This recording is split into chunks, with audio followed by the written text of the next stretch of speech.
In this video, you'll learn how to withdraw money from Binance. By following these steps, you will successfully complete the withdrawal process and ensure your funds are transferred to your bank account securely. Begin by navigating to the Binance website. Once you arrive at the home page, locate the login button, typically found in the upper right corner. After entering your credentials, access your account dashboard. From there, find the wallets option in the main menu. Click on it to expand the available options, then select withdraw to initiate the withdrawal process. At this point, you will need to choose Fire as the withdrawal type. Carefully select your currency from the drop-down menu, as the available options may vary based on your region and account verification status. Ensure that your bank account is linked to your Binance account, as this is necessary to proceed. Next, you will need to choose your preferred withdrawal method. You may have options such as bank transfer or other supported withdrawal methods. Select the method that best suits your needs. Enter the amount of money you wish to withdraw in the designated field. It is essential to review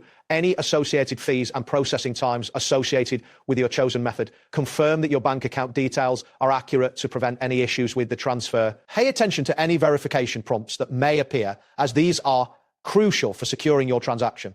After completing these actions, you will be prepared to send the withdrawal request. After submitting your withdrawal request, you will need to confirm the transaction using the required security verification method. This may involve entering a code sent to your registered email or phone number. Once you complete this step, you can monitor the status of your withdrawal by checking your transaction history. This section will provide updates on the progress of your request. Keep in mind that bank withdrawals can take several business days to process depending on your bank's policies. Once the withdrawal is processed, check your bank account to ensure the funds have been received. It is advisable to save all transaction records for your reference. If you notice any delays or issues with your withdrawal, do not hesitate to contact Binance support for assistance. They are available to help resolve any problems that may arise during the process. Monitoring your transaction history and keeping records will help in managing your funds effectively. That wraps up today's guide. Thanks for watching, and catch you in the next tutorial.